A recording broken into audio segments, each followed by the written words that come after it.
नमस्कार, आप देख रहे हैं डेली भारत और मैं हूं आपके साथ गरिमा त्रिपाठी। प्रयागराज महाकुंभ वापस पहुंची हर्षा रिछारिया। हर्षा ने कहा कि मैं वापस जा रही थी, लेकिन मैं फिर वापस इसलिए आई ताकि युवाओं को धर्म की तरफ ला सकूं, क्योंकि आजकल के युवा दूसरी तरफ जा रहे हैं।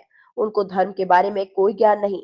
इसलिए मैं चाहती हूं कि युवा वर्ग के लोग अध्यात्म की तरफ आए, ताकि हमारी संस्कृति को वो न भूले और आने वाले जनरेशन को भी ये पता चले कि हमारी संस्कृति और अध्यात्म क्या है। इसलिए मैं आ गई। मेरे वापस आने पर लोगों ने मेरे सोशल मीडिया पर कुंभ से न जाने की बात कह रहे थे, और उन लोगों ने कहा कि यदि आप अध्यात्म की तरफ नहीं जाएंगी तो हम लोग कैसे आपकी तरह धर्म के प्रति जागरूक होंगे। इसलिए मैं महाकुंभ में वापस आ गई। निरंजनी अखाड़े के महंत व अखाड़ा परिषद के अध्यक्ष रविंद्र पुरी जी मेरे पिता तुल्य है, और इनका हाथ मेरे सिर पर है।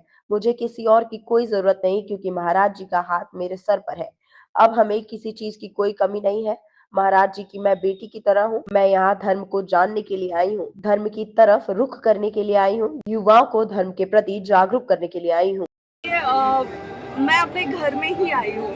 मैं अपने महाराज जी के पास आई हूँ और जिनका आशीर्वाद, जिनका साथ मेरे साथ बना हुआ है, जिनका हाथ मेरे सर पे है, अगर वो मेरे साथ हैं तो मुझे और क्या हो सकता है। मुझे और किसकी ज़रूरत है।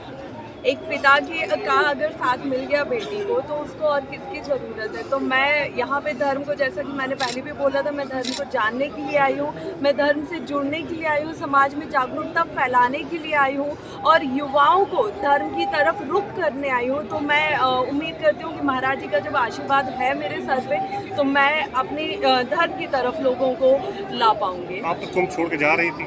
बिल्कुल मैं जा रही थी, क्योंकि कुछ शब्दों से मुझे बहुत ज़्यादा हर्ट हुआ था, बहुत ज़्यादा तकलीफ़ मिली थी और मैं शायद उतना उम्मीद नहीं कर रही थी कि ऐसा कुछ मैं सुनूंगी, वो भी प्रयागराज आके। लेकिन जब मैंने सुना, उससे मुझे तकलीफ़ हुई, लेकिन कहीं ना कहीं महाराज जी ने मुझे हौसला दिया है, उन्होंने मेरा साथ दिया है और उसके साथ साथ देश के तमाम युवाओं ने तब पसंद करेंगे। अगर इतनी चुनौतियाँ होती हैं इस रास्ते पे, तो हम धर्म से दूर ही ठीक है। तो कहीं ना कहीं ये चुनौतियाँ फेस करते हुए मैं आगे बढ़ूंगी और देश के तमाम युवाओं को जो मेरी तरह भटके हुए हैं, मैं उन्हें धर्म की तरफ ज़रूर लेके आऊँगी। मेरे आंसू खुशी और दुख दोनों बयां करते हैं, लेकिन हाँ, महाराज जी का साथ मिलने के बाद अब खुशी ज़्यादा बयां। अच्छा, महाराज जी ने आपको बेटी कहा, दुर्गा का वो कहा, तो क्या कहेंगे महाराज जी के लिए? देखिए, हमारे वेद शास्त्र पुराण में नारी को हमेशा दुर्गा शक्ति के रूप में पूजा गया है और महाराज जी मेरे पिता तुल्य हैं। मैं उनकी बेटी हूँ, उनका